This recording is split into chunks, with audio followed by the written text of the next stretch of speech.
ठीक है, कुछ बच्चे नए भी होंगे क्लास में, मैंने बैच की जानकारी ऑनलाइन भी दी थी। बैच का उद्देश्य ये है कि आपका पूरा तरीके से सिलेबस रिवाइज हो जाए, आप अपनी तैयारी अच्छे से कर ले और पढ़ ले।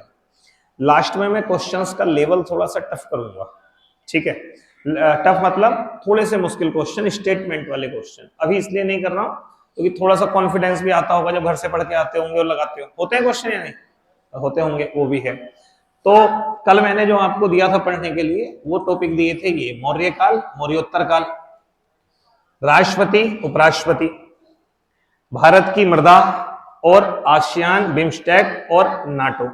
आपको एक तो परेशान करा होगा थोड़ा मौर्योत्तर काल में, ठीक है, और एक परेशान हो सकता है क्या होगा आपको भारत की मृदा में। हाँ, मृदा ने किया? मृदा ने इसलिए नहीं किया होगा जिन्होंने पढ़ी है मृदाएं, जो मैंने अभी ज्योग्राफी में पढ़ाई है, उनके लिए तो बहुत इजी हो गया होगा, ठीक है। लेकिन उनको ज्यादा परेशान किया होगा जो जिन्होंने मृदा पढ़ी नहीं है, कि याद नहीं होती है यार क्या है जलोढ़, ये सब उस तरीके से। आसियान पढ़ दिया, बिम्स्टेक और नाटो, क्लियर। कल का जो टॉपिक है, कल तो खैर क्लास ऑफ रहेगी, कल तो छुट्टी है आपकी, ठीक है। हाँ, तो कल टेस्ट करा ले, कल एसएससी वाला टेस्ट जो है दे दोगे आके, एक एसएससी का कंप्लीट टेस्ट दोगे, इंग्लिश भी और उसमें जीएस भी, टोटल कंप्लीट। सिद्धू वो टेस्ट में सेंड कर दूंगा, वो टेस्ट करा लेना शाम को, ठीक है। चलिए, कल के टॉपिक जो है जो आपको पढ़ने हैं वो है गुप्त काल, गुप्तोत्तर काल, मंत्रिपरिषद, महान्यायवादी। देखो छोटा है, ज्यादा पॉलिटी में ज्यादा मुश्किल नहीं है, महान्यायवादी को अच्छे से पढ़ लेना। और एक मंत्रिपरिषद, मंत्रिपरिषद में प्राइम मिनिस्टर हो गया और मंत्री हो गए, तो बहुत ज्यादा कुछ है नहीं ऐसा, ठीक है। भारत के डैम और परियोजनाएं, ठीक है, तो मैंने क्लियर कर दिया, मैं लिख रहा हूं बहुउद्देशीय परियोजना, लेकिन अब क्लियर हो गया डैम भी, डैम वाले क्वेश्चन जो है, हालांकि है ये भी बहुउद्देशीय परियोजना। तो मेन जितनी है, कुछ 15-20 परियोजनाएं बहुत इंपॉर्टेंट हैं, वो पढ़ लेना। खास करके उत्तर भारत में जो चिनाब नदी पे, झेलम नदी पर है, जैसे दुलस्ती है, बगलिहार है, सलार परियोजना है, तुलबुल परियोजना है, उरी परियोजना है, भाखड़ा नगर डैम है, नाथपा झाकरी है, पौन डैम है, तो ये सब आप जो है पढ़ लेना। एक G7, ये क्या है, G7 ग्रुप क्या है उसे देख लेना। एक G20, इसको थोड़ा सा देख लेना, मोटा मोटा कब बना है, क्या है। और एक है क्वाड, क्वाड कुछ लोगों ने नहीं सुना होगा, उसमें देख लेना। क्वाड को एक बार आप सर्च करोगे तो आपको मिल जाएगा।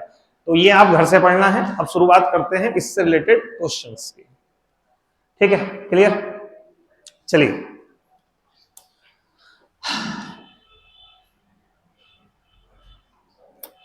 पहला क्वेश्चन देखिए, पहला प्रश्न है, क्या है, नंद वंश के पश्चात मगध पर किस राजवंश की सत्ता स्थापित हुई। ठीक है, तो आप ध्यान रखना, जो मगध पर वंश स्थापित हुए थे उसमें सबसे पहला वंश कौन सा था, हर्यक वंश। हर्यक वंश का संस्थापक था बिंबिसार। उसके बाद आया नागवंश। नागवंश के बाद कौन सा वंश आया, नंद वंश। और नंद वंश के बाद चंद्रगुप्त मौर्य ने धनानंद की हत्या कर दी। और इस तरीके से कौन सा वंश स्थापित हो गया नंद वंश के बाद, मौर्य वंश। मौर्य वंश, चारों के संस्थापक ध्यान रखना, पता हो गया आपको। हर्यक वंश का संस्थापक बिंबिसार, बिंबिसार। नागवंश का संस्थापक शिशुनाग। और नंद वंश के संस्थापक में महापद्मानंद तो है ही है, लेकिन एक नाम और मिल जाता है, महानंदिन। ठीक है, लेकिन ऑप्शन में ऐसा होगा आपको महापद्मानंद ही मिलेगा, तो आप इसको लगा देना। और मौर्य वंश के संस्थापक कौन है, चंद्रगुप्त मौर्य। ठीक, तो ये थोड़ा सा जो है वो ध्यान रखना, इंपॉर्टेंट है। ठीक है, ये क्रम भी आपसे एग्जाम में ऐसे ही पूछ सकता है, इन वंशों का क्रम क्या है, तो ये क्रम है। ठीक है, तो इसका आंसर क्या होगा, नंद वंश के पश्चात मगध पर किस राजवंश का शासन किया, तो आंसर क्या होगा, मौर्य वंश। एक चीज और ध्यान रखना, मौर्यों के बाद में जो सत्ता आई है वो आई है शुंग वंश की। शुंग वंश, शुंग वंश। क्वेश्चन ये भी पूछता है कि मौर्यों के बाद में कौन सा वंश स्थापित हुआ, शुंग वंश स्थापित हुआ। और शुंग वंश का संस्थापक पुष्यमित्र शुंग था। इसने बृहद्रथ को मार दिया था। बृहद्रथ जो था वो अंतिम शासक था मौर्य वंश का, यानी मौर्य वंश का अंतिम शासक बृहद्रथ था। लगभग 185 बीसी के आसपास पुष्यमित्र शुंग ने उसकी हत्या कर दी। ये सेनानी के पद पर था, तो मौर्यों ने बड़े लंबे समय तक राज किया, लगभग 322 बीसी से लेकर के लगभग 185 बीसी तक राज किया, जिसमें 3 महत्वपूर्ण शासक रहे। एक था चंद्रगुप्त मौर्य, उसके बाद में बिंदुसार और उसके बाद में अशोक। ठीक है, उसके बाद में कई राजा हुए, ठीक है, दशरथ हुआ, संप्रीति हुए, कई राजा हुए, लेकिन अंतिम शासक जो था वो था बृहद्रथ, और इसको मारा था पुष्यमित्र शुंग ने, और तब शुरुआत हो गई थी शुंग वंश की। ठीक, क्लियर? इतनी बातें ध्यान रखना। अगला क्वेश्चन है सेल्यूकस, जिसको अलेक्जेंडर ये क्या लिखा हुआ है, द्वारा सिंध व अफगानिस्तान का प्रशासक नियुक्त किया गया था, को किस भारतीय राजा ने हराया था? आपको ये पता होगा कि सिकंदर का आक्रमण हुआ था नंद वंश के समय, और नंद वंश का संस्थापक था धनानंद। ये भी ध्यान, वो सॉरी संस्थापक कह रहा हूं, शासक। जिस समय पर आक्रमण हुआ था सिकंदर का, उस समय शासक था धनानंद। तो धनानंद से प्रजा बहुत ज्यादा दुखी थी, और उसी समय पर चाणक्य और चंद्रगुप्त मौर्य ने जो है धनानंद की सत्ता का अंत कर दिया और मौर्य वंश की शुरुआत हो गई। अब जब सिकंदर ने आक्रमण किया था तो भारत के जो बाहर का उत्तर पश्चिम का क्षेत्र था उसमें आकर के बैठ गया उसका उत्तराधिकारी, जिसका नाम था सेल्यूकस। इसका पूरा नाम है सेल्यूकस निकेटर। और आपको यह पता होगा कि इसने अपना एक दूत भी भेजा था जिसका नाम था मेगस्थनीज, और मेगस्थनीज की ही पुस्तक है जिसका नाम है इंडिका। यह भी शायद आपको पता हो। तो जब सेल्यूकस यहां पर बैठा तो सेल्यूकस ने कोशिश करी वही काम करने की जो सिकंदर करना चाहता था, यानी भारत को जीतने की। सिकंदर जीत तो नहीं पाया था। अब इस समय यहां पर बैठा हुआ था चंद्रगुप्त मौर्य। तो कहते हैं कि चंद्रगुप्त मौर्य और सेल्यूकस के बीच में लड़ाई हुई। ये बात लगभग 305 बीसी के आसपास की है। तो ये लड़ाई हुई और कहते हैं कि इस लड़ाई में जो है वो चंद्रगुप्त मौर्य जीत गया। जब चंद्रगुप्त मौर्य जीत गया, सेल्यूकस हार गया, तब ऐसे में निर्णय लिया गया कि इस लड़ाई को वैवाहिक संबंधों में बदल लें। और ऐसे में सेल्यूकस की एक पुत्री थी जिसका नाम था हेलेना। हेलेना ये इसकी जो है वो बेटी थी। तो हेलेना की शादी जो है वो फिर किससे करा दी गई? चंद्रगुप्त मौर्य से। अब हेलेना खुश रहेगी या नहीं, तो कोई ना कोई तो बाप उसका देखने के लिए भेजेगा। तब उसने हेलेना के साथ में भेज दिया मेगस्थनीज को कि जा भाई वहां पे रहना, बेटी का ख्याल रखना। और तब वो यहां पर रहा। उसने एक पुस्तक भी लिखी जिसका नाम है इंडिका। ठीक है, बट यहां से एक क्वेश्चन जो उठ जाता है वो ये कि जो ये विवाह हुआ था, इस विवाह में दहेज के रूप में 4 क्षेत्र मिले थे। ठीक है, चंद्रगुप्त मौर्य को 4 क्षेत्र मिले थे। कौन कौन से? एरिया, अराकोसिया,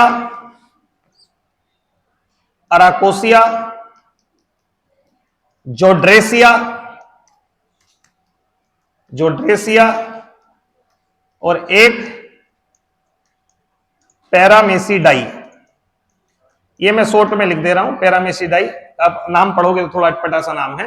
ये 4 थोड़ा सा माइंड में रखना। ये क्वेश्चन पिछली बार आरओ का क्वेश्चन है, ये यूपी में आरओ में पूछा गया था। तो बच्चे बोल रहे थे कुछ कि यार ये बताओ, ये पूछ रहा है कि 4 क्षेत्र कौन कौन से थे। एपीएस वाले में था। हाँ, तो ये पिछली बार पूछा हुआ क्वेश्चन था। तो ये ध्यान रखिएगा, इसको थोड़ा सा माइंड में रख लेना। ये 4 क्षेत्र हैं, एरिया, अराकोसिया, जोड्रेशिया, पैरामेसिडाई, जिसमें काबुल शामिल था, मकरान शामिल था, बलूचिस्तान शामिल था और हेरात शामिल था। तो 4 क्षेत्र जो थे वो शामिल थे। ये दहेज के रूप में मिले थे किसको? चंद्रगुप्त मौर्य को। एरिया, अराकोसिया, जोड्रेशिया और पैरामेसिडाई। ठीक है, कर दिया था जब उसमें आया था एपीएस में। ठीक है, चलिए, तो इसका आंसर क्या होगा? किस भारतीय राजा ने हराया था? किसने हराया था? चंद्रगुप्त मौर्य ने। खास करके ये मेगस्थनीज को ध्यान रखना भाई। इसकी पुस्तक है कौन सी? इंडिका। और इसी इंडिका में इसने पाटलिपुत्र को पोलीब्रोथा कहा है। पोलीब्रोथा, ये क्वेश्चन अभी उत्तराखंड पीसीएस के एग्जाम में पूछा गया था कि किस शहर का नाम पोलीब्रोथा था। तो ये पोलीब्रोथा जो है वो पाटलिपुत्र को कहा है। ठीक है, पाटलिपुत्र को इसी पुस्तक में पोलीब्रोथा कहा गया है। पोलीब्रोथा। ठीक है, क्लियर? इतनी बातें ध्यान रखना। नेक्स्ट बढ़े आगे। ठीक है, जल की आवश्यकता को ध्यान में रखते हुए जिस प्रथम शासक ने गिरनार क्षेत्र में एक झील का निर्माण करवाया था वह कौन था? ये भाई बहुत इंपॉर्टेंट है। देखो गिरनार कहां पर हो गया? गुजरात। तो इस यहां पर एक झील बनाई गई थी जिसका नाम था सुदर्शन झील, सुदर्शन झील। और सुदर्शन झील को बनवाने में 4 शासक का योगदान है। पहला शासक का जो योगदान है उसका नाम है चंद्रगुप्त मौर्य। दूसरे शासक का नाम है अशोक। तीसरे शासक का नाम है रुद्रदामन, रुद्रदामन। और चौथे शासक का नाम है स्कंदगुप्त, स्कंदगुप्त। अब यहां से क्या क्या क्वेश्चन बन सकते हैं, इंपोर्टेंट क्वेश्चन है, 3 स्टार लगाना इस पे, ठीक है, 3 स्टार लगा देना इस पे। यहां से क्या क्या क्वेश्चन उठ सकते हैं। पहला क्वेश्चन जो आ सकता है वो ये, सुदर्शन झील कहां पर है, तो कहां पर है, गुजरात में है, गुजरात के गिरनार क्षेत्र में, यानी जूनागढ़ क्षेत्र में। सबसे पहले किसने बनवाया, चंद्रगुप्त मौर्य ने, ठीक है। उसके बाद इस पे काम करवाया अशोक ने, उसके बाद काम करवाया रुद्रदामन ने। और ध्यान रखना, जब रुद्रदामन ने इस पे काम करवाया तो उसने एक अभिलेख लिखवा दिया जिसका नाम है जूनागढ़ अभिलेख। जूनागढ़ अभिलेख में उसने ये बात लिखवाई पूरी की पूरी जो मैं आपको बता रहा हूं। तो जूनागढ़ लेख में ही उसने ये बताया कि सबसे पहले इसे चंद्रगुप्त मौर्य ने बनवाया था, फिर इसे अशोक ने, उसके पोते ने इसमें काम करवाया, और उसके बाद अब मैं इसको जो है वो इसकी मरम्मत करवा रहा हूं। कोई बात निकल गई। आगे चल के गुप्त काल का शासक हुआ है स्कंदगुप्त, और कहते हैं कि स्कंदगुप्त ने भी सुदर्शन झील की मरम्मत करवाई। तो तब इस वाले अभिलेख में इसने अपना नाम भी ऐड कर दिया। इसलिए अगर आपसे पूछे कि जूनागढ़ अभिलेख किसका है, तो पहले ऑप्शन में ढूंढना रुद्रदामन। ये नहीं मिला तब आप ऑप्शन में लगाना स्कंदगुप्त, क्योंकि नीचे वाली लाइन इसने लिखवाई है, लेकिन मेन वो अभिलेख किसका है, आपका रुद्रदामन का, ठीक है, ये ध्यान रखिएगा।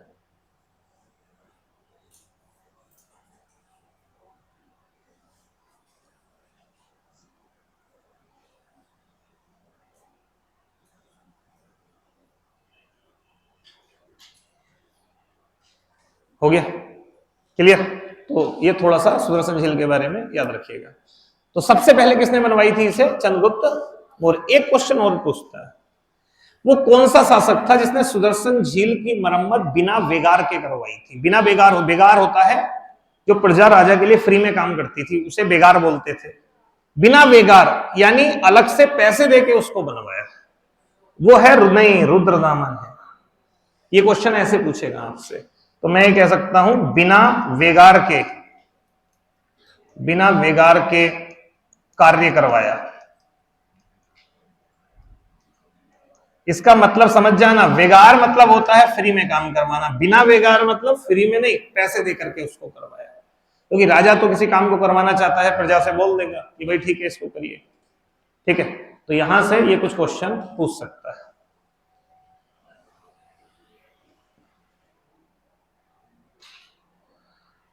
नेक्स्ट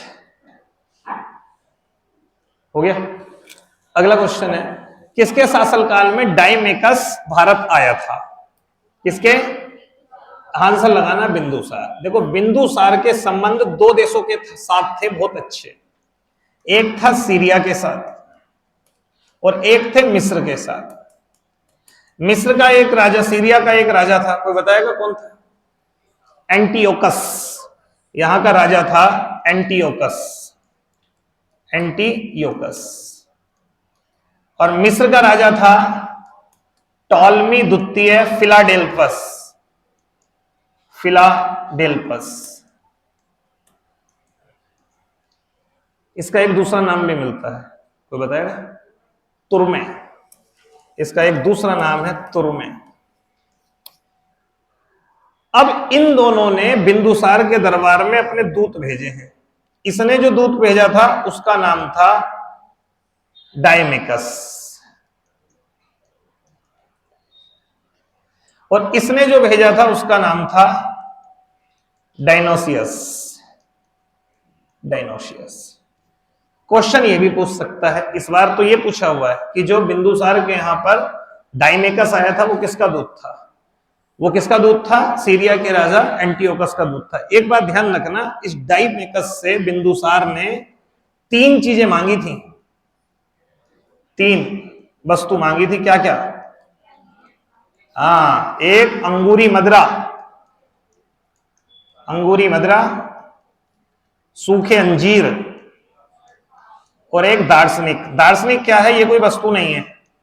दार्शनिक होते हैं फिलोसफर, और कहते हैं एंटियोकस इसको भेज पाया था, इसको भी भिजवा दिया था, इसको नहीं भिजवा पाया था। इसका मतलब शायद उस समय पर मध्य एशिया वाले क्षेत्र में, सीरिया क्षेत्र में शायद दार्शनिकों का अभाव था। खैर उतना ज्यादा इंपॉर्टेंट नहीं है, लेकिन ये दोनों चीजें महत्वपूर्ण है, ध्यान रखना। ठीक है। अच्छा, ये शासक अशोक के समय भी रहा है, इसलिए एग्जाम में कई बार ये पूछ लेता है कि अशोक के समय मिस्र का शासक कौन था, तब भी यही लगाना, टॉलमी द्वितीय फिलाडेल्फस। बात समझ रहे हैं? क्योंकि बिंदुसार के बाद गद्दी पर कौन बैठा? अशोक। ठीक है, हो गया, कर ले। अगला है, अपने शिलालेखों में अशोक सामान्यतः किस नाम से जाना गया है? किसमें? प्रियदर्शी। कोई बताएगा कौन से अभिलेख में प्रियदर्शी कहा गया है? नहीं, पहले नंबर नहीं है, कहां के अभिलेख में उसे प्रियदर्शी राजा कहा गया है? भबरू बैराट, बिल्कुल, ये नाम याद रखिएगा, नाम है भबरू बैराट। अब ये बताना है कि भबरू बैराट अभिलेख कहां का है? हाँ, ये अभिलेख जो है ये है राजस्थान का।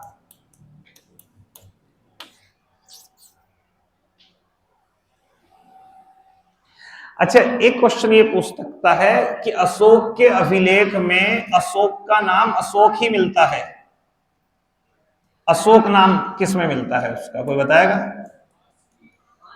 मास्की, नेटूर, उडगेलम, और एक और है गुर्जरा। 4 लिख लेना, एक गुर्जरा है, एक मास्की है, एक नेटूर है, नेतूर, और एक उडगेलम, उडगेलम। ये गुर्जरा कहां पर है? एमपी। और ये बाकी के कहां पर हैं? तीनों नीचे वाले कर्नाटक। अगर ये पूछे अशोक के किस अभिलेख में अशोक का नाम अशोक ही मिलता है, तब तो आप इनमें से टिक कर देना, और उपरोक्त सभी मिल जाए तो वो लगा देना। लेकिन किसमें उसे प्रियदर्शी कहा गया है? वो है भबरू बैराट अभिलेख, और ये है राजस्थान का। आपको शायद पता होगा कि अशोक जो है वो भारत का ऐसा शासक था जिसने सबसे ज्यादा अभिलेख लगवाए थे। कोई बताएगा अशोक के अभिलेख को सबसे पहले किसने खोजा था? Stephen Thaler, 1750। सबसे पहले पढ़ा किसने था? James Prinsep, 1837। ठीक है, ये दोनों डाटा मैं भी लिखवा दूंगा आपको। ठीक है, तो ये लिख ली बात। ठीक है, याद कर लेना इसको, थोड़ा सा ध्यान रखना। और ये क्वेश्चन ज्यादा इंपॉर्टेंट है कि प्रियदर्शी उसे किस अभिलेख में कहा गया है? भबरू बैराट में। अशोक के समय कौन सी बोध संगति है? इस पर मैं ज्यादा जाऊंगा नहीं, क्योंकि कल क्वेश्चन डिटेल में मैंने डिस्कस कर दिया था। कौन सी? तीसरी। पहली हुई थी अजातशत्रु के समय, दूसरी हुई थी कालाशोक के समय, और चौथी हुई थी कनिष्क के समय। मिलान करना है। ये कुछ नाम है, कह रहे हैं किस किस के नाम है। तो पहला है चंद्रगुप्त, यहां पे मतलब मौर्य से है, क्योंकि चंद्रगुप्त भी है। तो क्या नाम है? सेंड्रोकोटस। सेंड्रोकोटस मिल जाए या एंड्रोकोटस मिल जाए, ये सब इसी के नाम है, या सेंट्रोकोप्टस मिल जाए, ये सब इसी के नाम है।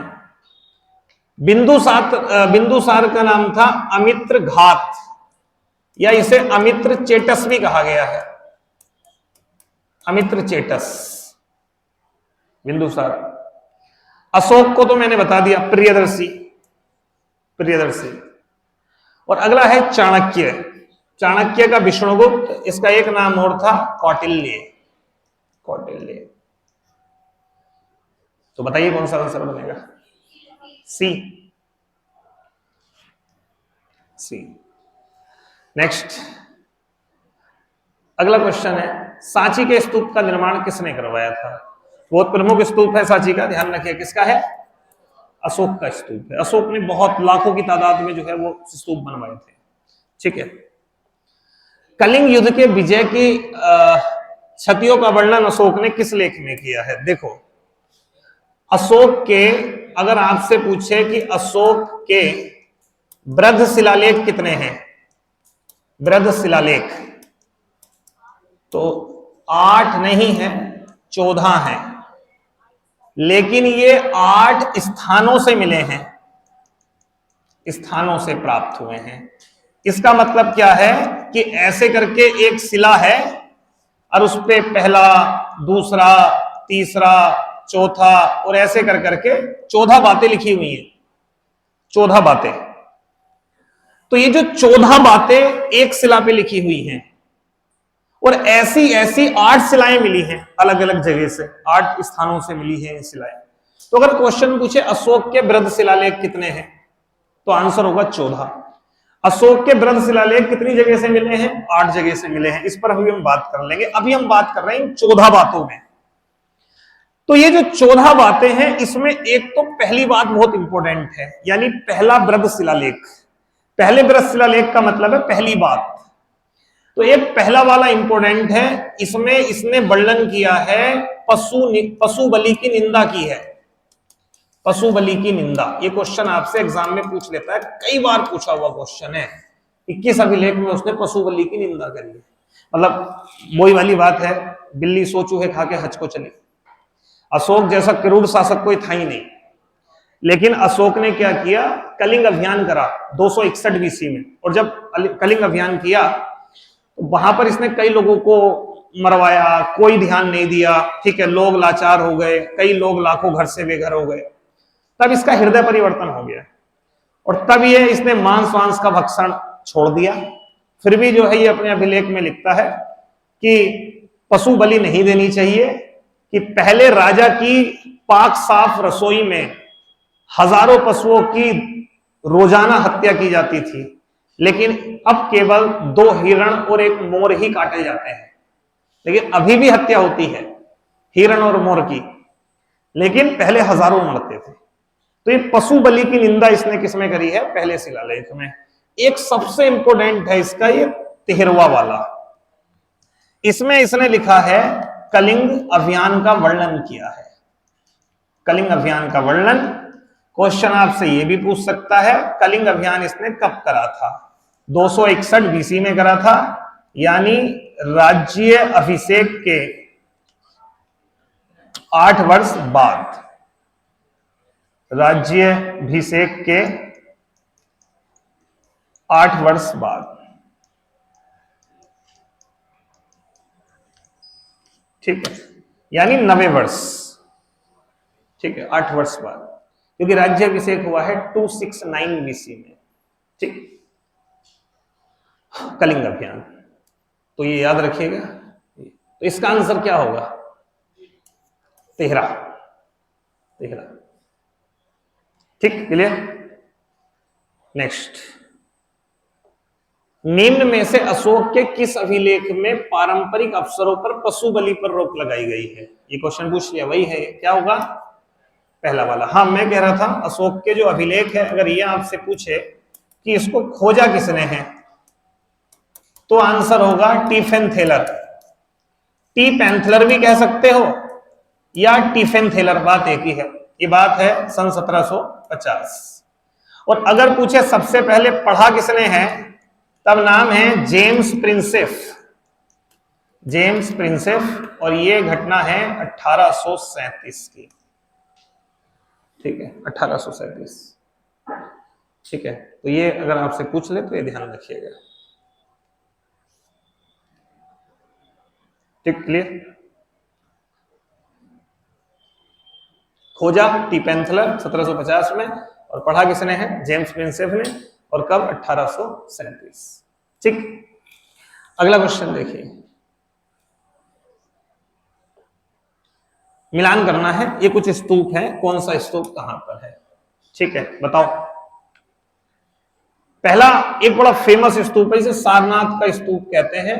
ये इसे कहा जाता है धमेक, इसे सारनाथ का स्तूप भी कहते हैं और इसे धमेक स्तूप भी कहते हैं।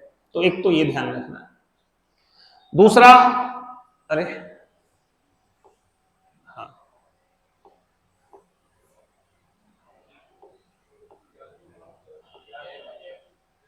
एक मिनट रुको, वो क्वेश्चन ही कहाँ गया? हाँ ये आ गया, ठीक है। दूसरा तो इसका कौन सा बनेगा? सी का पहला, सी का पहला। करने का तरीका ये है, पहले पहला पहला ये बन रहा है। अब श्रावस्ती को सहेत महेत के नाम से जाना जाता है, यानी इसका डी का चौथा, डी का चौथा, तो आंसर क्या हो गया? सी, यानी पहले का दूसरा और बी का तीसरा, ठीक है। ये ध्यान रखना, जो रानाभर स्तूप है ना, इसे रामाभर स्तूप भी कहते हैं। ये एग्जाम में पूछ सकता है कि रामाभर स्तूप कहां पर है, तो ये कहां पर है आपका? कुशीनगर, रामाभर स्तूप, ठीक है, जिसे रानाभर स्तूप भी कहते हैं, इसे रामाभर स्तूप भी कहा जाता है, ठीक है। नेक्स्ट,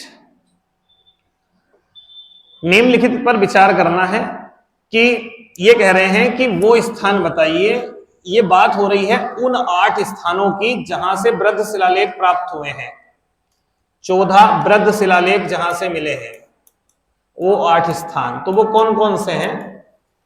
उसमें 8 स्थान में 2 तो भारत से बाहर हैं, एक है सहवाजगढ़ी और एक है मानसेहरा, ठीक है। ये दोनों भारत से बाहर हो गए, यानी पाकिस्तान। उसके बाद एक है कालसी, ये है यूके, उत्तराखंड, बहुत पूछता है, ठीक है। उसके बाद अगला जो है वो नीचे आ जाइए, इसमें एक है धौली व जोगढ़, जोगढ़, ये कहां पर है?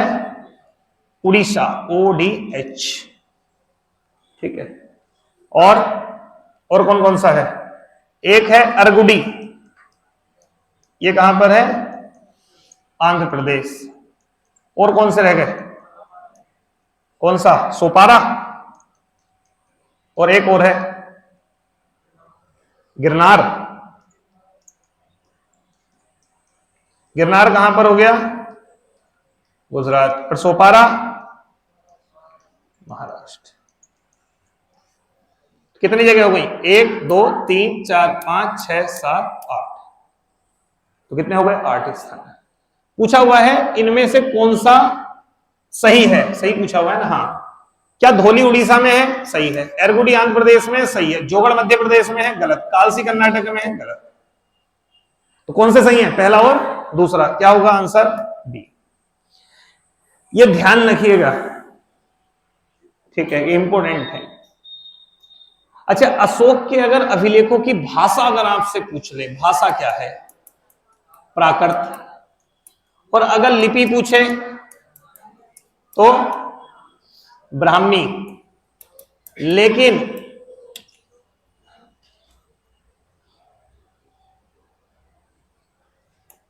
लिपि ब्राह्मी, लेकिन इसके अलावा भी इसमें और लिपि में लिखे हैं, जैसे खरोष्टी लिपि, खरोष्टी व अरेमाइक लिपि का भी प्रयोग किया है।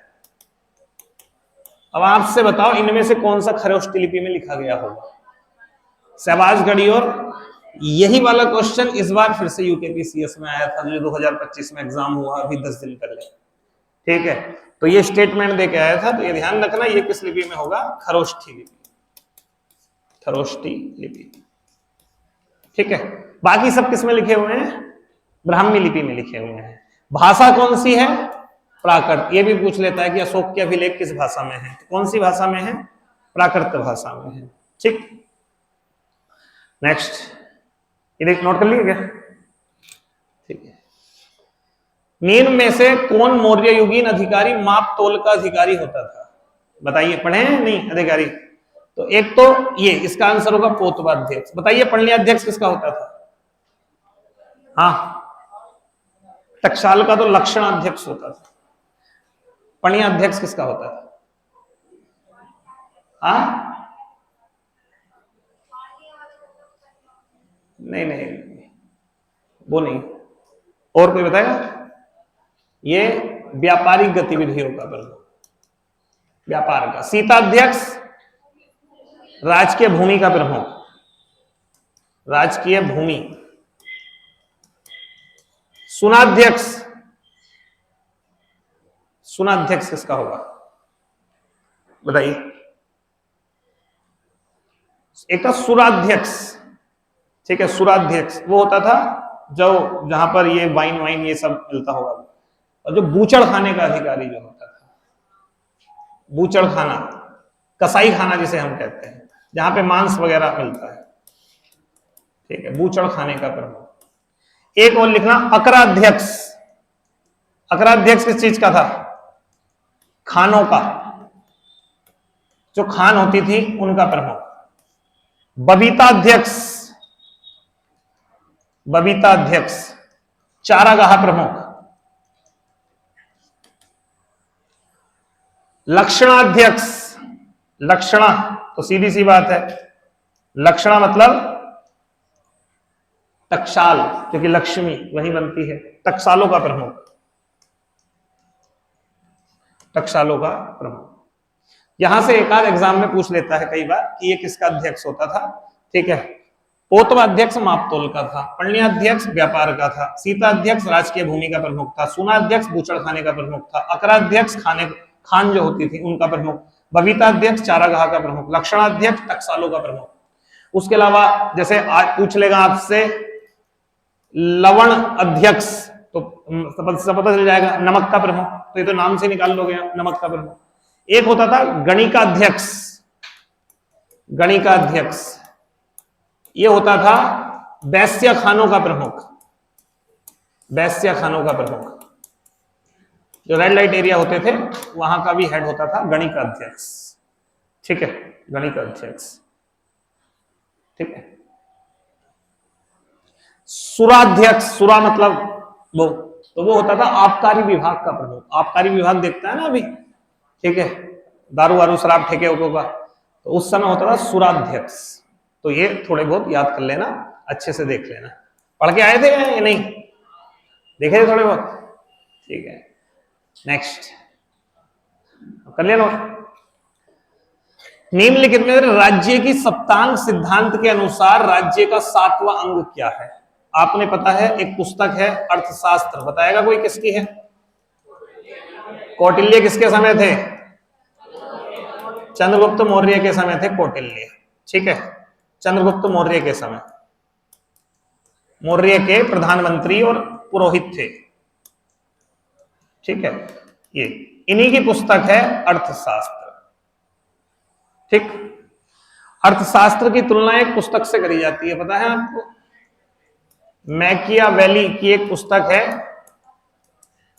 कि द प्रिंस नाम की एक पुस्तक है, उससे इसकी तुलना करी जाती है।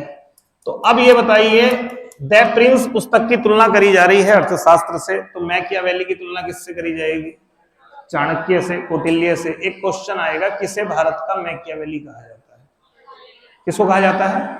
चाणक्य को भारत का मैकियावेली कहते हैं। अब इसी अर्थशास्त्र में इसने शासन के 7 अंग बताए हैं कि शासन कैसे बना। आप बताइए, सबसे पहले एक राज्य बनाने के लिए क्या चाहिए होगा? जब राज्य, ऐसे मानो हम ही राज्य बना रहे हैं, सबसे पहले तो जो राज्य बनाएगा वो क्या?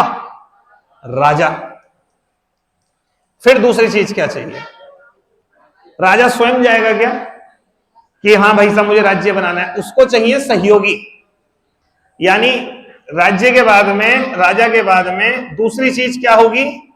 मंत्री, बोले तो अमात्य।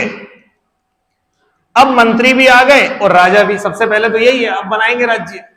अब क्या चाहिए? अब कहेंगे भैया एक बढ़िया सी जमीन देखो, यानी तीसरा राज्य क्षेत्र, यानी जनपद। चलो जी राज्य भी ढूंढ लिया, अब क्या करेंगे? भैया एक दुर्ग बनाओ, एक किला बनाओ। तो अब बनाया जाएगा एक किला, यानी दुर्ग, किला। अब किला भी बन गया, अब क्या करेंगे? भैया अब पैसा लाओ कहीं से थोड़ा बहुत, सेना भी तो रखनी है, उसे वेतन भी तो देना है। तो अगला क्या चाहिए? कोष। अब कोष भी हो गया, अब क्या करेंगे?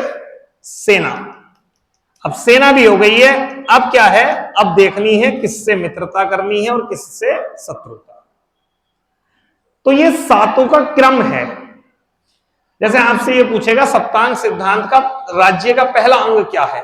राजा, फिर मंत्री, फिर राज्य क्षेत्र, फिर दुर्ग, फिर पैसा, फिर सेना, और उसके बाद में मित्र। क्वेश्चन क्या है, ज्यादातर जो आपसे पूछता है सप्तांग सिद्धांत के अनुसार 7वां अंग पूछता है आपसे।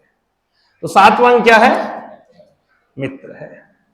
ठीक है, तो ये 7 अंग याद रहेंगे, सप्तांग सिद्धांत के 7 अंग हो जाएंगे यार, एग्जाम में पूछे तो। ठीक है, नेक्स्ट, मौर्य काल में सीता क्या था, राजकीय भूमि से प्राप्त आय। सीता एक टैक्स बन गया था, जो राजकीय भूमि, राजकीय मतलब जो राजा की भूमि होती थी, उससे जो टैक्स कलेक्ट होता था उसे सीता कहते थे, और इसका प्रमुख होता था सीताध्यक्ष। हाँ, पहले सीता क्या था, ऋग्वैदिक काल में सीता क्या था, हल से बनी हुई नाली, उसको सीता कहते थे।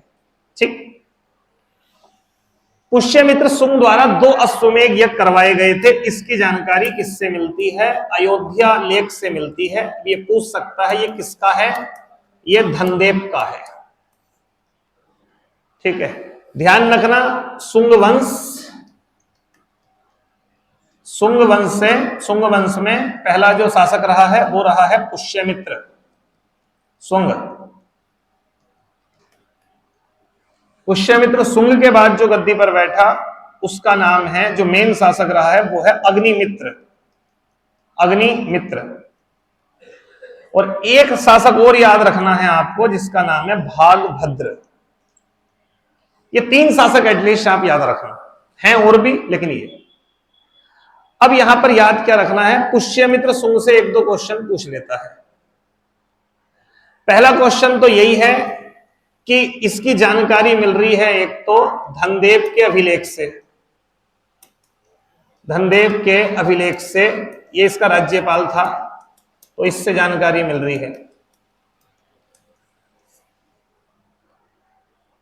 और ध्यान रखना, पुष्यमित्र सुंग वंश का क्या है, संस्थापक है सुंग वंश का। इसने किसको मारा है, बृहदत्त की हत्या करी है, यानी मौर्य शासक बृहदत्त की हत्या।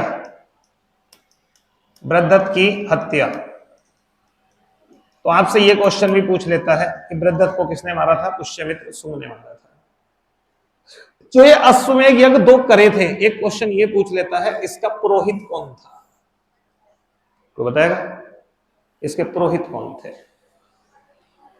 हाँ, पतंजलि। हाँ, तो इसके पुरोहित थे पतंजलि, यानी पतंजलि किसके समय थे, पुष्यमित्र सुंग के समय थे। अच्छा, पाणिनि अगर पूछे, जिनकी अष्टाध्यायी पुस्तक है, वो महापद्मानंद के समय थे। व्याकरण की पहली पुस्तक पाणिनि ने लिखी, वो महापद्मानंद के समय थे। और उसी पाणिनि की जो अष्टाध्यायी व्याकरण पे लिखी पहली पुस्तक है, उस पर भाष्य लिखी है पतंजलि ने, जिसका नाम दिया गया महाभाष्य। तो पहली एक बड़ी भाष्य लिखने का श्रेय दिया जाता है पतंजलि को। कौन सी पुस्तक पे लिखी है, पाणिनि की अष्टाध्यायी पे। तो अगर महाभाष्य पूछे किसकी है, पतंजलि की, ध्यान रखें। दूसरी बात, ये जो अग्निमित्र से एक क्वेश्चन पूछ लेता है, इसी के ऊपर कालिदास ने लिखी है मालविका अग्निमित्र। देखो नाम आ गया ना इसमें, अग्निमित्र। ये कालिदास की पुस्तक है।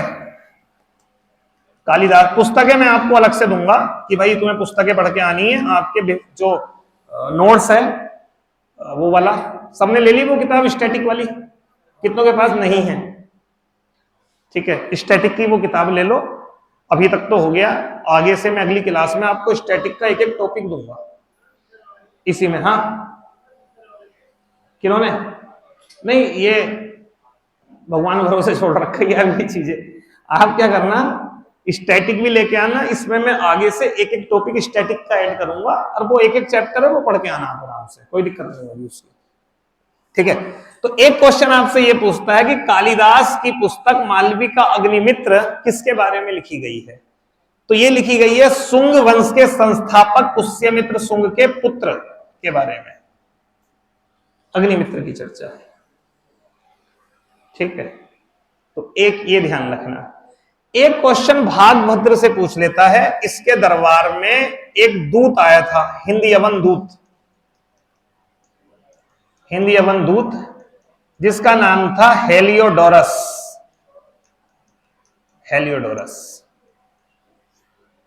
और इसने आने के बाद में गरुड़ ध्वज की स्थापना करी थी? ये क्वेश्चन भी पूछ लेता है।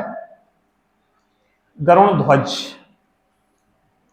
कहां पर? विदिशा। विदिशा। मैं बता रहा हूं क्या क्वेश्चन आएगा। क्वेश्चन आएगा, हिंद यवन राजदूत हेलियोडोरस ने किसके दरबार में एक गरुड़ ध्वज की स्थापना की थी? ऑप्शन होगा भागभद्र के दरबार में। क्वेश्चन पूछेगा भागभद्र के दरबार में विदिशा में आकर के किसने गरुड़ ध्वज बनवाया था? तब आंसर होगा हेलियोडोरस। ठीक है, एक क्वेश्चन भागभद्र से पूछ सकता है अगर ज्यादा डिटेल में गया तब। तो ये ध्यान रखिएगा, इतनी बातें एटलीस्ट आपको पता होनी चाहिए शुंग वंश के बारे में। ठीक है, अच्छा, ये हाथी गुम्फा लेक किसका है? बड़ा महत्वपूर्ण शासक है, खारवेल। और ये किस वंश का था? चेदी वंश का। और चेदी वंश पता है कहां पर था? कलिंग में। ये वही कलिंग में आगे चल के चेदी वंश बना था जहां अशोक ने आक्रमण किया था। तो ये खारवेल वो शासक है जिसने कलिंग का बदला भी लिया था। हालांकि कलिंग पे पहले आक्रमण कर चुका था महापद्मानंद। अशोक से पहले भी कलिंग पर एक व्यक्ति ने, शासक ने आक्रमण किया था जिसका नाम था महापद्मानंद।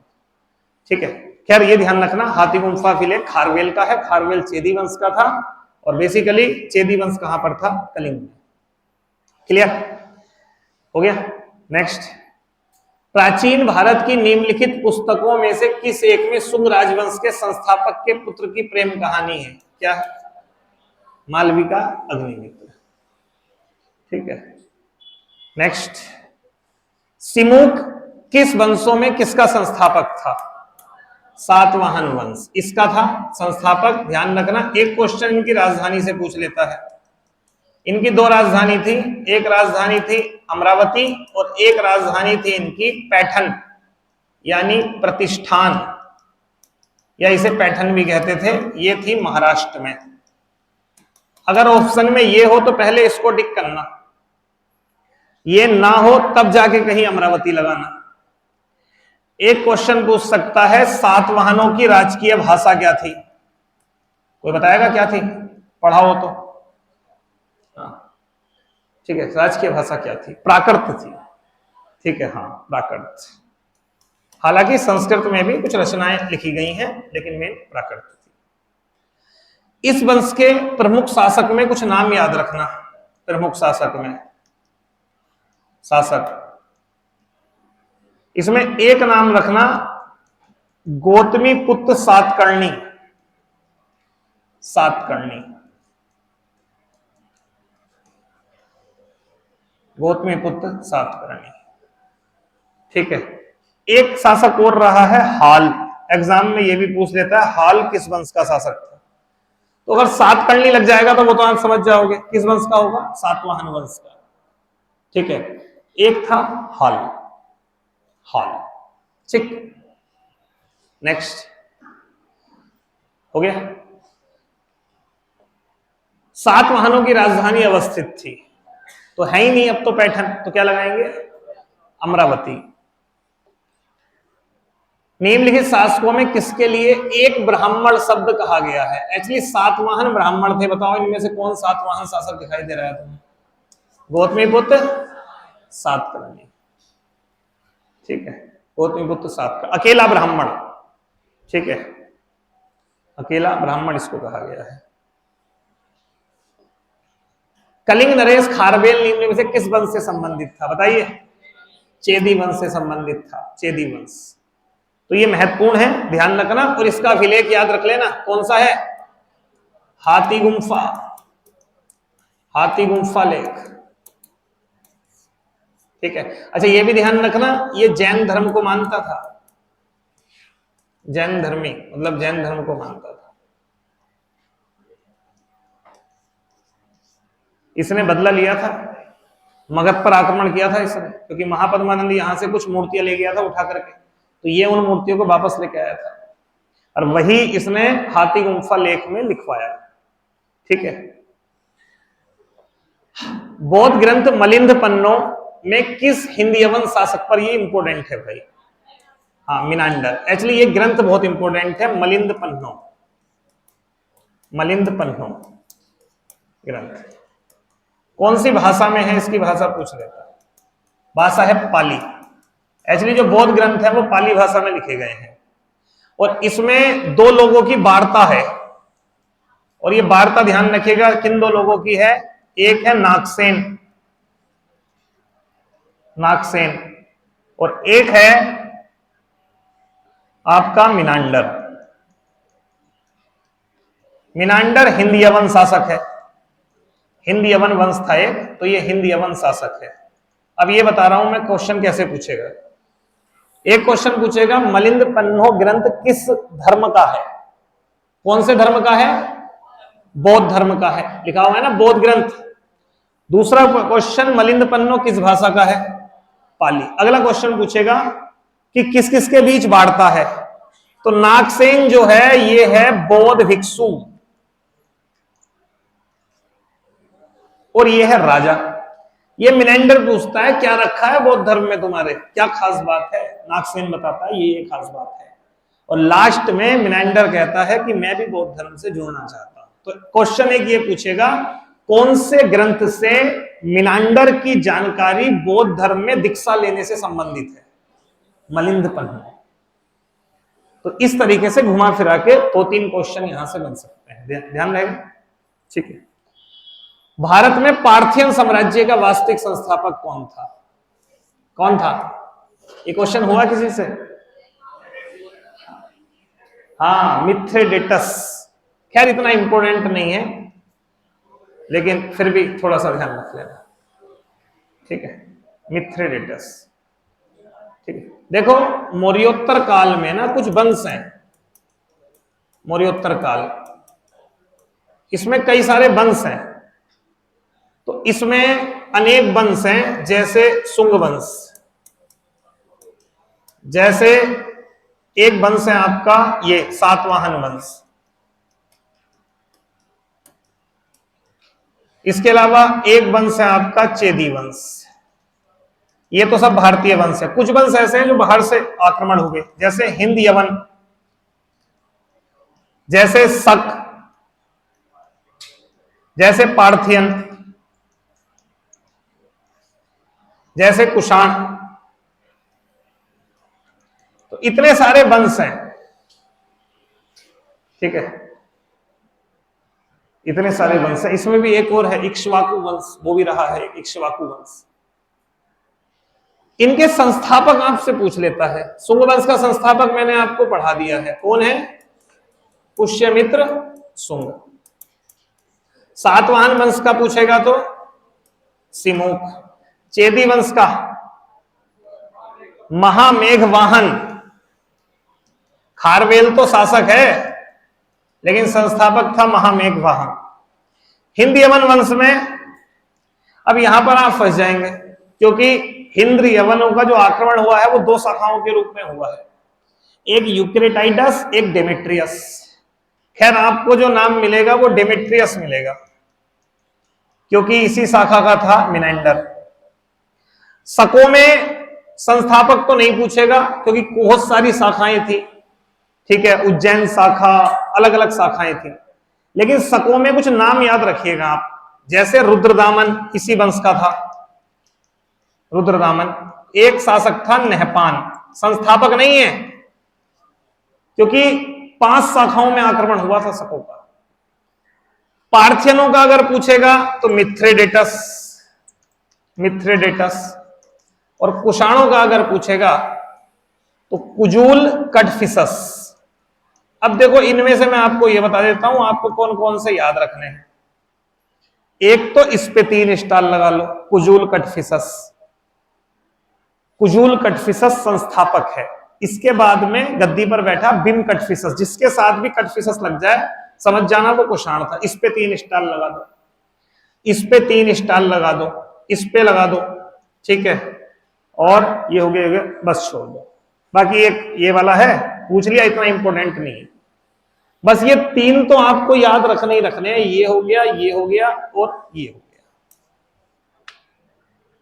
बाकी नहीं पूछेगा आपसे, बाकियों के बारे में भी कुछ नहीं पूछेगा। जो कुछ पूछ सकता है सिक्के उक्कों के बारे में वो मैं आपको करा दूंगा। ठीक है।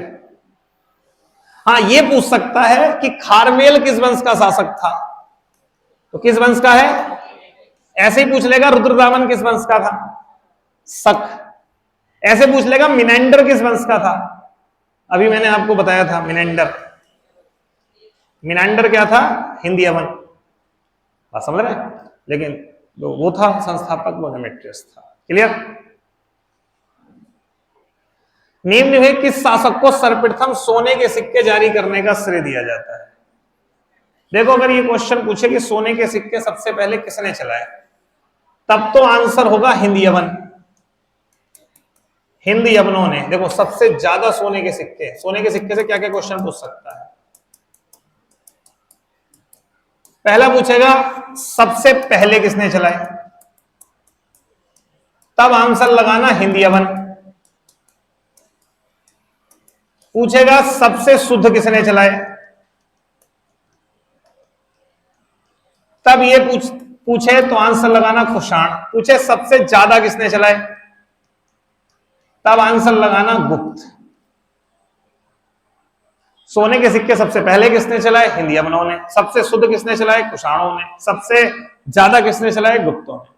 अब ये क्वेश्चन जो रिलेटेड है ना, ये सब शासक जो हैं ये कुषाण हैं, तो यहां पर ये पूछ रहा है कुषाणों में सबसे पहले किसने चलाए हैं, तो ये था बिम कटफिसस। ये बिस नहीं है, बिम है, बिम। ये वास्तविक संस्थापक था, इसे इसलिए वास्तविक संस्थापक कहते हैं।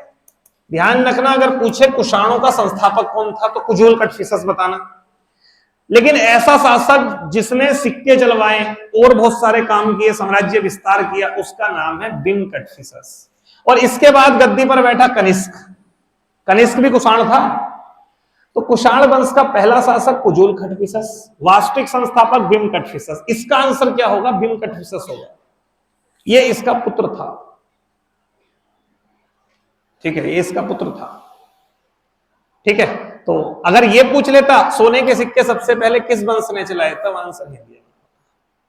ठीक है, तो इससे यहां से थोड़े कुछ बात ध्यान रखना। अच्छा, कुजूल कटफिसस ने तो कोई सिक्का चलाया ही नहीं, इसने तो कोई भी सिक्का जो है वो चलाया ही नहीं है, बस केवल कुषाणों की नींव रखी है। क्लियर। अगला, अश्वघोष किसके समकालीन थे। कनिष्क का नाम सुना है, कौन था ये, कुषाण था। इसके समय के कुछ विद्वान याद रख लेना, एक है चरक, एक है अश्वघोष, और बताओ, नागार्जुन। ठीक है, ये प्रमुख विद्वान हैं, ये पूछ सकता है ये किसके समय थे, कनिष्क के समय। चरक पूछ ले तो चरक भी इसी के समय पर थे। चरक ने एक प्रमुख पुस्तक कौन सी लिखी है, चरक संहिता। 120 अध्याय हैं इसमें। ये क्वेश्चन भी कई बार पूछ लेता है। ठीक है, हाँ, कनिष्क। ठीक, नेक्स्ट, चौथी बौद्ध संगति इसी के समय तो हुई थी कश्मीर में। अश्वघोष की कुछ पुस्तकें लिख लेना, सौंदरानंद, और एक पुस्तक है बुद्ध चरित्र। ये क्वेश्चन भी कभी पूछ ले, बुद्ध चरित्र किसकी है या सौंदरानंद किसकी है। बुद्ध चरित्र बुद्ध के बारे में है, सौंदरानंद बुद्ध के भाई सुंदर और उसकी पत्नी के बारे में लिखी गई है। ठीक है, तो ये पुस्तक भी पूछ सकता है कि बुद्ध चरित्र और सौंदरानंद ये बेसिकली किसकी पुस्तक है, ये है अश्वघोष की, अश्वघोष। ठीक है, नेक्स्ट, चरक संहिता में कितने अध्याय हैं, 120 अध्याय हैं। विक्रम और शक संवत का अंतर कितना है। विक्रम संवत शुरू हुआ है 57 BC और शक संवत शुरू हुआ है 78 AD। बस ये ध्यान रखना, ये शुरू करने वाला व्यक्ति जो है वो किसने करा है, कनिष्क ने शुरू किया। तो दोनों का अंतर बताओ। ये यहां पर है 0, तो BC में मतलब हो गया 57 BC, और AD का मतलब हो गया 78 AD। ईसा मसीह के 78 साल बाद, ईसा मसीह के जन्म के 57 साल पहले, दोनों को जोड़ दो ठीक है, कितना आ रहा है? 135। 135। ये दोनों संबत एग्जाम में पूछ लेता है आपका कि कब कब स्टार्ट हुए। अच्छा, कुछ किताबों में 58 बीसी दे रखा होगा, ठीक है, सही 57 बीसी है, 57 बीसी करेक्ट है। अगर ना मिले तब 58 लगाना, बस समझ रहे हैं? 57 और ये 78 ईस्वी। क्लियर? अगला है राष्ट्रपति पद के निर्वाचन हेतु कौन सी पद्धति अपनाई जाती है? तो पता ही है, समानुपातिक प्रतिनिधित्व एवं संक्रमणीय मत पद्धति। ठीक है, ये पद्धति है। अच्छा, मैं आपसे कहूं कि ये जो रीति है निर्वाचन की, कौन से आर्टिकल में दी हुई है? जो निर्वाचन की रीति है, निर्वाचन का जो तरीका है, कौन से आर्टिकल में है? 54 में है। तो निर्वाचन गढ़ किस में है? आर्टिकल 55 में है। 55 निर्वाचन की रीति यानी निर्वाचन का तरीका, किस तरीके से वोटिंग होती है, तो वो तरीका किसमें है? आर्टिकल 55। अगर पूछे निर्वाचन गढ़ ये किसमें है, निर्वाचन गढ़ की चर्चा, तो ये है आपका आर्टिकल 54 में। अच्छा, राष्ट्रपति के निर्वाचन गढ़ में कौन कौन शामिल होता है? पहली बात तो ध्यान रखना, जितने भी सदस्य होने चाहिए वो निर्वाचित होने चाहिए, चाहे वो लोकसभा के हों, चाहे वो राज्यसभा के हों, चाहे वो राज्य विधानसभा के हों, चाहे वो दिल्ली व पांडुचेरी की विधानसभा के हों। यहां थोड़ा सा समझ लेना गेम क्या है। लोकसभा में अब तो नहीं होते, पहले क्या होता था, लोकसभा में जो है वो लोकसभा में 2 सदस्य मनोनीत भी होते थे, नॉमिनेटेड राष्ट्रपति द्वारा। अब नहीं होते। राज्यसभा में 12 सदस्य अब भी मनोनीत होते हैं। राज्य विधानसभाओं में 1 सदस्य राज्यपाल मनोनीत करता था पहले। तो ये मनोनीत करने का कॉन्सेप्ट जो था, इसमें ये क्लियर कहा गया आर्टिकल 54 में कि राष्ट्रपति के चुनाव में वो लोग भाग लेंगे जो जनता द्वारा चुने गए हैं, चाहे प्रत्यक्ष हो या अप्रत्यक्ष हो, मनोनीत नहीं होने चाहिए। तो राष्ट्रपति के चुनाव में कौन कौन भाग लेता है? लोकसभा के निर्वाचित सदस्य, राज्यसभा के निर्वाचित सदस्य, राज्य की विधानसभाओं के निर्वाचित सदस्य, दिल्ली व पांडिचेरी विधानसभा के निर्वाचित। कोई मुझे बताएगा?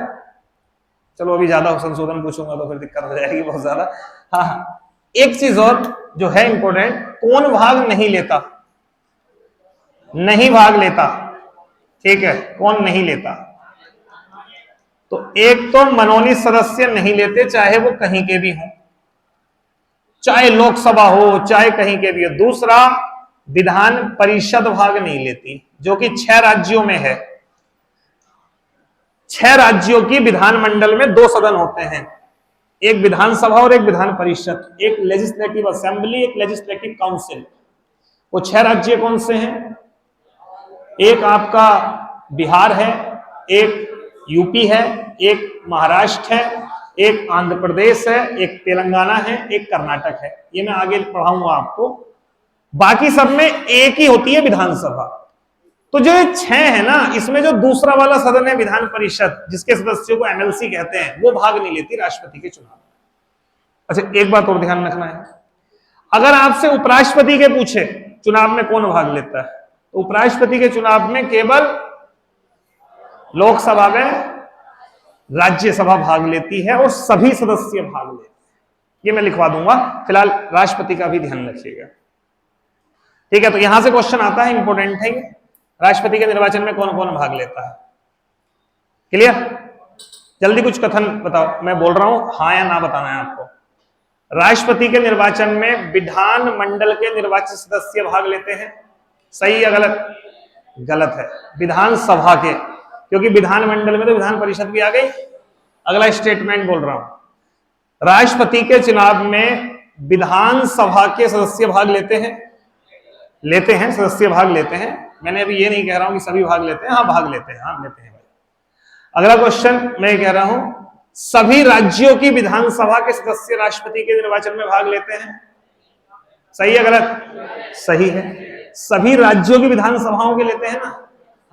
अगला क्वेश्चन, राज्यों की विधानसभाओं के सभी सदस्य राष्ट्रपति के निर्वाचन में भाग लेते हैं? गलत हो गया। केवल कौन से लेते हैं? निर्वाचित। अगला है, दिल्ली व पांडिचेरी विधानसभा के निर्वाचित सदस्य राष्ट्रपति के निर्वाचन में भाग लेते हैं? सही है। अगला क्वेश्चन, लोकसभा व राज्यसभा के सभी सदस्य राष्ट्रपति के निर्वाचन में भाग लेते हैं? गलत। सभी नहीं लेते, निर्वाचित लेते हैं। बस यहां थोड़ा ध्यान रखना है, यहां तुम्हारे साथ थोड़ा खेल हो जाएगा, ठीक है। उपराष्ट्रपति के निर्वाचन में लोकसभा व राज्यसभा के सदस्य ही भाग लेते हैं केवल, वो भी सभी, ठीक है। अब एक दो स्टेटमेंट के जवाब देना। उपराष्ट्रपति के निर्वाचन में लोकसभा के सभी सदस्य भाग लेते हैं, राज्यसभा के सभी सदस्य भाग लेते हैं। क्लियर है? हाँ, तो ये बात ध्यान रखिएगा। अच्छा, एक बात और बता दो, उपराष्ट्रपति के चुनाव में जो भाग लेते हैं वो राष्ट्रपति को हटाने में भाग लेते हैं। यानी लोकसभा व राज्यसभा के सभी सदस्य ही राष्ट्रपति पर महाभियोग लगाते हैं। महाभियोग लगाने में ये लोग भाग नहीं लेते हैं। समझिए, अब मैं स्टेटमेंट बोल रहा हूं, अब जवाब देना। उपराष्ट्रपति के निर्वाचन में लोकसभा व राज्यसभा के केवल निर्वाचित सदस्य भाग लेते हैं? गलत। सभी सदस्य भाग लेते हैं, ठीक है। राष्ट्रपति के महाभियोग की प्रक्रिया में राज्य विधानसभाओं के निर्वाचित सदस्य भाग लेते हैं? गलत। केवल हटाने में भाग लेती है लोकसभा और राज्यसभा, और वो भी सभी सदस्य। अगला स्टेटमेंट, राष्ट्रपति को हटाने में लोकसभा व राज्यसभा के मनोनीत सदस्य भी भाग लेते हैं? हाँ, सही है। राष्ट्रपति को हटाने में मनोनीत भी भाग लेते हैं। मैंने बताया ना, सभी भाग लेते हैं, ठीक है। तुम्हें मैं क्यों पक्का कर रहा हूं पता है? जिससे कि कंफ्यूजन दूर हो जाए। रिलैक्स होके बैठो, सुनो मेरी बात, हाँ ना देना जवाब। राष्ट्रपति के निर्वाचन में लोकसभा व राज्यसभा के निर्वाचित सदस्य भाग लेते हैं। राष्ट्रपति के निर्वाचन में विधानसभा व दिल्ली व पांडिचेरी विधानसभा के निर्वाचित सदस्य भाग लेते हैं। राष्ट्रपति के निर्वाचन में लोकसभा व राज्यसभा के मनोनीत व निर्वाचित सभी सदस्य भाग लेते हैं। किसके बोला मैंने? उपराष्ट्रपति बोला है, राष्ट्रपति बोला था, ठीक है। तो उपराष्ट्रपति के निर्वाचन में लोकसभा व राज्यसभा के निर्वाचित व मनोनीत सभी सदस्य भाग लेते हैं। अगला स्टेटमेंट, राष्ट्रपति के निर्वाचन में जो सदस्य भाग लेते हैं वही समस्त सदस्य राष्ट्रपति को हटाने में भाग लेते हैं? गलत। जो सदस्य उपराष्ट्रपति को चुनने में भाग लेते हैं वही सदस्य राष्ट्रपति को हटाने में भाग लेते हैं। क्लियर है? अच्छा, उपराष्ट्रपति को कौन हटाती है? ओनली राज्यसभा, क्योंकि वो राज्यसभा का सभापति होता है। हालांकि लोकसभा के समर्थन की जरूरत होती है, लेकिन बिल आएगा पहले राज्यसभा में, जब राज्यसभा पारित कर देगी तब वो लोकसभा में जाएगा। तो अगर क्वेश्चन पूछे उपराष्ट्रपति को हटाने का दायित्व किसके पास है? राज्यसभा के पास है। क्लियर? ठीक, चलो आगे देखो। यदि राष्ट्रपति द्वारा किसी विधेयक को पुनर्विचार के लिए लौटाया जाता है तो वह किस वीटो का प्रयोग कर रहा है? ठीक है, तो जेबी वीटो अलग होता है, निलंबनकारी वीटो, अत्यांतिक वीटो। मैं बता देता हूं, अत्यांतिक वीटो वो होता है जब वो मना कर दें, अस्वीकार कर दें, जब वो अस्वीकार कर दें। अच्छा, आप में से एसआई वाले कितने हैं जो एसआई का पेपर देंगे? ये वाला जो अगर आएगी वैकेंसी, हाथ उठाओ, कितने हैं लोग? यूपीएसआई की जो वैकेंसी आएगी, हाँ। अभी जब फॉर्म भरे जाएंगे तो ये तो खत्म हो जाएगा बैच, मैं पेपर से पहले आपका एक बैच बनाऊंगा स्पेशल यूपीएसआई के लिए। उसमें मैं आपको मूल विधि और पूरी पॉलिटी पढ़ाऊंगा ऐसे ही क्वेश्चंस के द्वारा, टारगेट दे देके। तो अभी तो बहुत समय है, खैर अभी इतनी तैयारी अपने से करो। निलंबनकारी क्या होता है? जब वह पुनर्विचार के लिए लौटा दें, लौटा दें। और जेबी वीटो क्या होता है? जब वह कोई निर्णय न ले। इसे थोड़ा सा एग्जांपल समझाता हूं। मान लो मैं राष्ट्रपति हूं, मेरे पास कोई विधेयक आया, लोकसभा में राज्यसभा से पास हो गया, मैंने उसे स्वीकार कर दिया तो पास हो गया, मैंने उसे अस्वीकार कर दिया तो ये कहलाएगा अत्यांतिक वीटो। वीटो मतलब होता है रोकना, कि मैंने एब्सोल्यूट वीटो प्रयोग किया। राष्ट्रपति के पास एक विकल्प होता है कि वो एक बार, पहली बार पुनर्विचार के लिए लौटा सकते हैं। अगर उन्होंने ऐसा करा तब कहलाएगा सस्पेंसिव वीटो।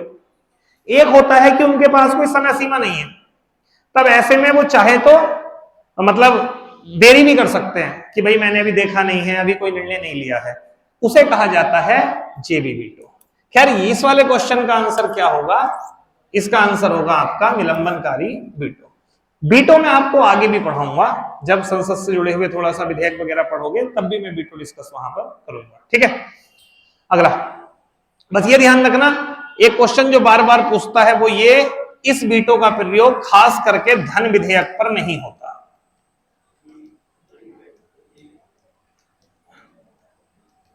यानी एक क्वेश्चन पूछता है कि राष्ट्रपति किस विधेयक को पुनर्विचार के लिए नहीं लौटा सकते, धन विधेयक खास करके। हालांकि इसमें और भी कुछ चीजें हैं, वो मैं आपसे आगे डिस्कस करूंगा। अगला क्वेश्चन, भारतीय संविधान के किस अनुच्छेद में राष्ट्रपति के महाभियोग प्रावधानों का उल्लेख किया गया है? राष्ट्रपति और महाभियोग के प्रावधानों का उल्लेख किया गया है। अब यहां देखो, राष्ट्रपति पर महाभियोग पर प्रावधानों का उल्लेख किया गया है, तब तो मैं इसका आंसर 61 लगाता हूं। लेकिन राष्ट्रपति को महाभियोग से हटाया जाएगा, ये बात आर्टिकल 56 में है। आर्टिकल 56 में है राष्ट्रपति की पदावधि, और पदावधि में कहा गया है कि राष्ट्रपति की पदावधि कितनी होगी, 5 वर्ष। लेकिन उससे पहले संसद महाभियोग से समाप्त कर सकती है, इंपीचमेंट लगा करके खत्म कर सकती है। एक बार अभी एग्जाम में क्वेश्चन पूछा, आर्टिकल 61 उसमें था ही नहीं ऑप्शन में, क्वेश्चन ये पूछा गया कि राष्ट्रपति को महाभियोग से हटाया जा सकता है, ये किस आर्टिकल में है? तो अब ये 61 नहीं लगाना, ये लगाते हैं हम क्या, 56, क्योंकि इसमें क्या लिखा हुआ है ना, 56 में पढ़ देता हूं। आर्टिकल 56 राष्ट्रपति की पदावधि से संबंधित है। राष्ट्रपति का कार्यकाल 5 वर्ष होगा, लेकिन उससे पहले भी राष्ट्रपति का पद कुछ महीनों में समाप्त हो सकता है। नंबर 1, राष्ट्रपति स्वयं अपना त्याग पत्र दे दे। नंबर 2, राष्ट्रपति को संसद जो है वो महाभियोग से हटा दे।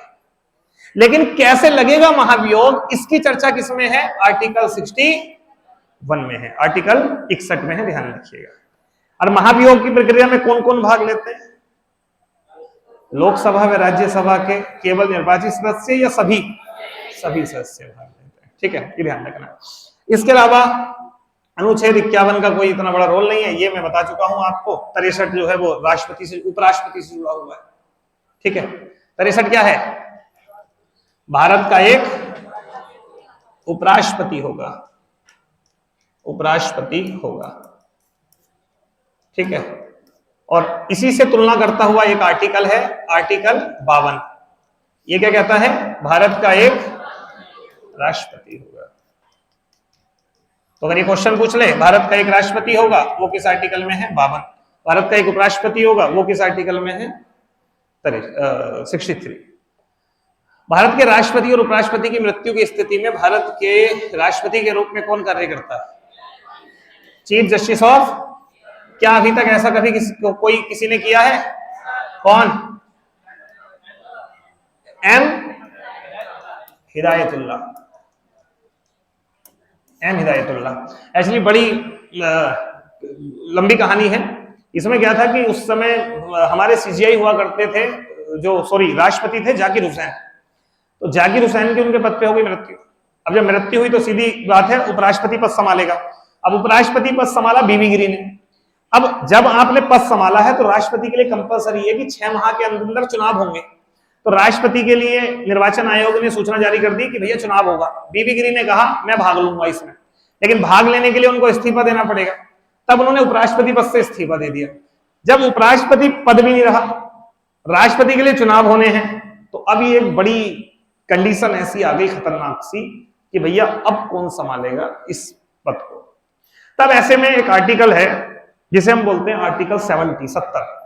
उस आर्टिकल 70 के तहत अगर कोई विषम परिस्थिति आ जाती है किसी पद को संभालने वाली, तब उस पर निर्णय संसद लेगी। तब संसद ने एक नियमावली बनाई और उसमें यह कहा गया कि राष्ट्रपति अगर पद पे ना हो, राष्ट्रपति पद पर ना हो, तब पद कौन संभालेंगे, भारत के मुख्य न्यायाधीश संभालेंगे। तो उस समय पर एम हिदायतुल्लाह मुख्य न्यायाधीश थे, इन्होंने इस पद को संभाला। ठीक है, नेक्स्ट, निम्नलिखित में से कौन सा अनुच्छेद भारत के संविधान में राष्ट्रपति द्वारा शपथ की बात करता है? कौन सा है? आर्टिकल 60। अच्छा, राष्ट्रपति की शपथ बहुत अलग है, ध्यान रखना। राष्ट्रपति की जो शपथ है वो संविधान से रिलेटेड है, और संविधान से 3 शब्द जुड़े हुए हैं। एक संविधान का संरक्षण, संविधान का परिरक्षण, संविधान का प्रतिरक्षण। नाम से तीनों शब्द आपको लग रहे होंगे सिमिलर, सिमिलर ही हैं, बट मायनों में थोड़ा सा अंतर है कि अपने आप से कुछ छेड़छाड़ नहीं करूंगा, दूसरे को नहीं करने दूंगा और भौतिक रूप से भी सुरक्षित करूंगा। तो आपसे एक क्वेश्चन पूछा जाएगा कि किस संवैधानिक पद की शपथ में संविधान के संरक्षण, प्रतिरक्षण, परिरक्षण की बात की गई है? पहला ही ऑप्शन होगा न्यायाधीशों की शपथ। वो गलत है। आप सोचेंगे यार न्यायाधीश को ही शायद ऐसा कुछ दिलवाया जाता हो, नहीं। तो अगर क्वेश्चन पूछे कि संविधान के संरक्षण की शपथ कौन लेता है, फिर ऑप्शन दे दे भारत का मुख्य न्यायाधीश इस तरीके से, तो ध्यान रखना वो नहीं। कौन लेते हैं? राष्ट्रपति लेते हैं। ठीक है। और किस में है ये? हाँ, एक आर्टिकल 57 भी बहुत इंपॉर्टेंट है। ये कहता है पुनः निर्वाचन की पात्रता, पुनः निर्वाचन की पात्रता, यानी भारत में राष्ट्रपति कितनी बार भी बन सकता है कोई व्यक्ति? 2 बार, 3 बार, 4 बार, 5 बार, चाहे 10 बार। लेकिन अमेरिका में कितनी बार बन सकता है कोई व्यक्ति राष्ट्रपति? ओनली 2 बार। ठीक है, चलिए नेक्स्ट। हो गया। भारत के संविधान के नियम में से कौन से अनुच्छेद में राष्ट्रपति का अध्यादेश की चर्चा की गई है? 100। अगर यही राज्यपाल की पूछता तो 213। हाँ, अगर यही अध्यादेश अगर वो पूछ लेता राज्यपाल कौन से आर्टिकल में जारी करता है, तो आर्टिकल 213। अध्यादेश क्या है समझिए। कानून बनाने का अधिकार है संसद के पास, लेकिन आपको पता होगा संसद के सत्र होते हैं। ऐसा नहीं होता कि रोज 365 दिन संसद चल रही है, बीच में छुट्टियां भी होती है। मान लो कोई सत्र नहीं चल रहा राज्यसभा का या लोकसभा का। अच्छा, ऐसे भी हो सकता है लोकसभा विघटित हो, चुनाव होने हो, विघटित हो गई हो और कानून बनाने की जरूरत है, तो कानून कौन बनाएगा? तब ऐसे में 123 में पावर दी गई राष्ट्रपति को कि राष्ट्रपति ऐसा कानून बना सकते हैं। लेकिन बात यह है, ऐसा कानून कितने समय तक मान्य होता है? कितने महीने तक? कोई सही बताएगा? 6 महीने 6 सप्ताह। ठीक है, कैसे? मुझे थोड़ा बताओ। या रटा है या पढ़ा है? ठीक है, आपसे अगर ये पूछे कि अध्यादेश बिना अनुमोदन के कितने समय तक मान्य रह सकता है, तब इसका आंसर है 6 सप्ताह। क्यों? समझा देता हूं। वो 6 महीने का भी कॉन्सेप्ट बताता हूं मैं आपको क्या है। वो ये है कि 6 सप्ताह का मतलब है जैसे आज अध्यादेश जारी हो गया, ठीक है, और आज से ही मान लो लोकसभा और राज्यसभा आ गई, दोनों शुरू हो गए। या आज से नहीं हो, हमने अध्यादेश शुरू कर दिया, लेकिन लोकसभा व राज्यसभा किसी एक तारीख को एक साथ आ गए। अब इससे लेकर के 6 सप्ताह का समय रहेगा, यानी 45 डेज। 6 सप्ताह के अंदर अंदर लोकसभा राज्यसभा को पास करना पड़ेगा ये अध्यादेश। अगर नहीं हुआ तो ये क्या हो जाएगा? समाप्त हो जाएगा। इसलिए आप आंसर लगाना 6 सप्ताह। अब अगर पूछे अधिकतम कितने समय के लिए रह सकता है, अधिकतम, तो अब लगाएंगे 6 माह प्लस 6 सप्ताह। अब ये क्यों मैं बताता हूं। 6 माह 6 सप्ताह, हालांकि ऐसा क्वेश्चन पूछता नहीं है, ना पूछा अभी तक। पढ़ा दिया हो किसी ने तो देख के पढ़ा दिया होगा कहीं से, लेकिन ऐसा है कि वो समझो। आपके जो संसद की नियमावली है वो ये कहती है कि किसी भी संसद का जो सत्र है वो 1 वर्ष में 2 होने कंपलसरी है। सदन, वो जो सत्र होते हैं वो 2 होने कंपलसरी है, यानी 6 महीने से ज्यादा का गैप नहीं हो सकता किसी भी कंडीशन में सत्र में। क्लियर? अब मान लीजिए आज सत्र विघटित हुआ, आज, और जैसे ही विघटित हुआ, आज क्या तारीख है? 9 है, 10 है? 9 है। आज 9 तारीख है, आज विघटित हुआ और 10 तारीख को राष्ट्रपति जी ने अध्यादेश जारी कर दिया। कोई बात नहीं, अध्यादेश चलता रहेगा क्योंकि लोकसभा भी आई नहीं। लेकिन लोकसभा को किस दिन आना पड़ेगा? 6 महीने के बाद आना पड़ेगा, यानी पहले पहले, बिल्कुल जब 6 महीने होंगे तब यहां पर 6 माह के बाद अब क्या आ गई? लोकसभा। तो अब दिन कहां से काउंट होंगे? यहां से या वहां से? जिस दिन से सत्र शुरू हो गया है। अब इस दिन से 6 सप्ताह शुरू हो गए। बात समझ रहे हैं? तो इस तरीके से ऐसा इत्तेफाक कभी हुआ नहीं है, ना होगा कभी जिंदगी में, क्योंकि सत्र होते हैं संसद के 3, वो तो मिनिमम है 2 हो सकते हैं, होते 3 हैं। तो इसलिए जो वो एक हम पढ़ते हैं कि मैक्सिमम कितना हो सकता है, 6 माह 6 सप्ताह हो सकता है, ध्यान रखिएगा। लेकिन आपसे ये नहीं पूछेगा, आपसे पूछेगा ये क्वेश्चन ऐसे आएगा, राष्ट्रपति द्वारा जारी अध्यादेश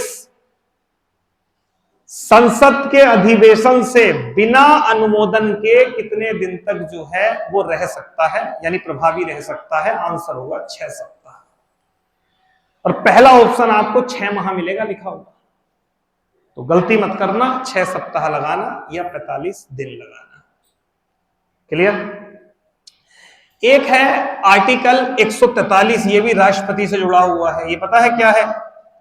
कि मुख्य न्यायाधीश को, सुप्रीम कोर्ट को एक अधिकारिता है, और वो अधिकारिता ये है कि वो राष्ट्रपति को क्या दे सकते हैं? सलाह, परामर्श।